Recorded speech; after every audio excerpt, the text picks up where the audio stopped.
Millennials are often generalized as an idealistic generation.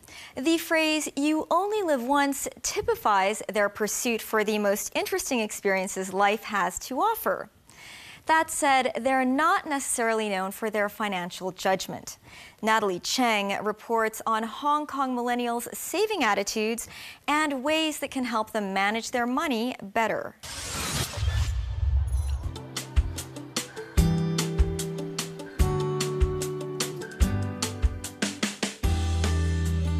Millennials, those born in the 1980s and 90s, comprise 25% of the workforce in Asia Pacific.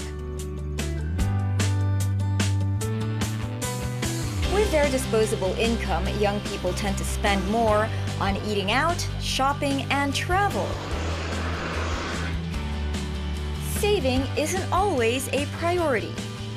A local survey shows that more than a quarter of Hong Kong millennials save less than 10% of their income or don't save at all. Unfortunately, currently, there's a lack of desire amongst many to set goals and save. And there's several people we can see, and the trend is growing in terms of living for today. And that includes not just saving, but also borrowing, maybe slightly too much. But there are exceptional cases, like Novelle Lau, a 30-something who already owns 2 properties. As I am a child, I want to have my own spaces, and I like independent life. So that is the goal I set. Reaching that goal wasn't easy. Luckily, Novelle had a mentor who taught her the importance of saving and investing. When I was maybe 10 years old, my mother kept telling me that it is so important for saving money. So she will teach me and then ask me to invest in some they call golden animal figurines and some stocks.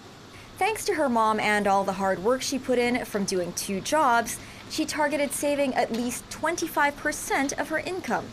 Soon enough, she was able to buy her first flat in Sham Shui Po in 2008 with $300,000 for down payment. It was a tough journey, and Novelle had to limit her entertainment budget, going out only once or twice a month with friends. And she adopted a new hobby, viewing flats. It's a fee, and then it's a part of entertainment, and I also can save money, and I can learn something from this experience. This unit is quite big, and they have 3 rooms and 2 washrooms. Actually, I like to buy the property in bad situation or old decoration. This is a part of the investment. I can increase the property value after make the nice decoration. I always invest the property based on the location. All the unit is close to the MTR station is my first priority. I think this unit is quite good. Looking back, Novelle has no regrets because she's already realized her dream of owning a home. I understand what my goal and how I can reach it. In the process, I knew I must sacrifice something because the life is not perfect. You cannot have everything. Of course, not everyone is willing to make such steep sacrifices to their lifestyle. It is very important for me in my life. You work so hard, you try to gain a lot of money. Then you sacrifice your life, you sacrifice your family time, you sacrifice your health. Yes, maybe very soon, maybe in the 40s, you may have a good sum of money, but then you realize that you have spent your 20s and 30s in very, very hard time. You may have missed a lot of things. Stanley Young is a freelance musician. Due to the unpredictable nature of his job, he doesn't have a fixed monthly income. Mostly, my job is teaching the cello, but sometimes I also conduct the orchestra and also play in some symphony orchestra as a cellist. My income is very unstable. Sometimes it could go really high, like almost like 40K, and sometimes it could go as low as just a few Ks a month. I don't have a fixed amount or a fixed target for saving every month. So I just spend the money and see how much I left on this month, and I just put it all bank account. Unlike Novell, Stanley doesn't invest in the stock market or property market. Instead, he invests in himself. I keep on going to some courses to improve my music technique, and that costs a lot also. On average, let's say once a year, but in year 2016, I went to Europe for 4 times. That's a lot, yeah. Stanley currently has $20,000 in his bank account. He is living on that and the income he makes for the month. He recently set up a music production company, which he hopes will provide extra income. I prefer not to cut the expenses because, well, I can live from my income and having this kind of lifestyle, because I think this lifestyle is also one of the biggest motivation for me to work a lot.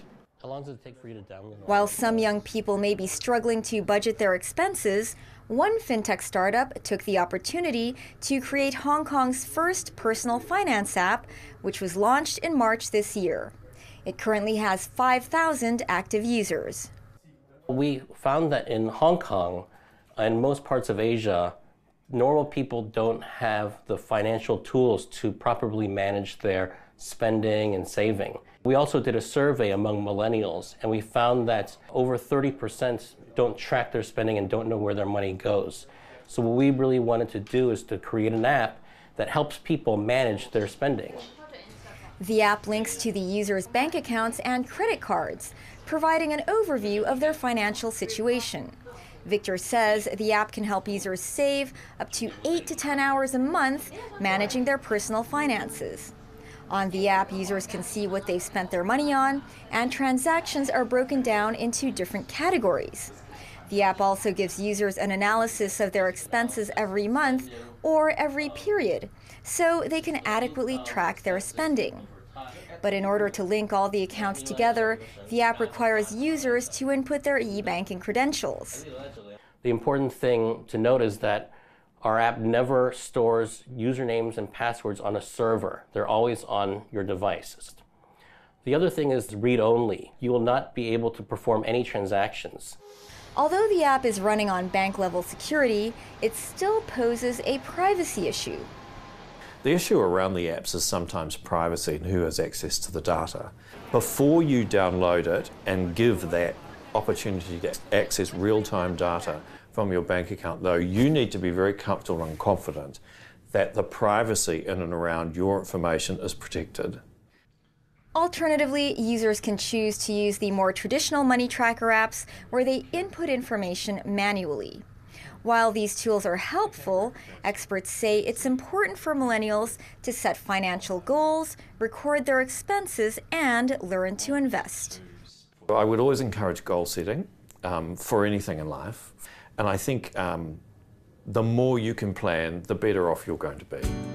Whether technology can help this new generation be more financially responsible is yet to be seen. But having the tools to manage their money and the memory of a recent harsh financial crisis should certainly make it easier. And if they're financially savvy enough, they'll still be able to chase after their dream experiences. Now let's take a look at some of the best and worst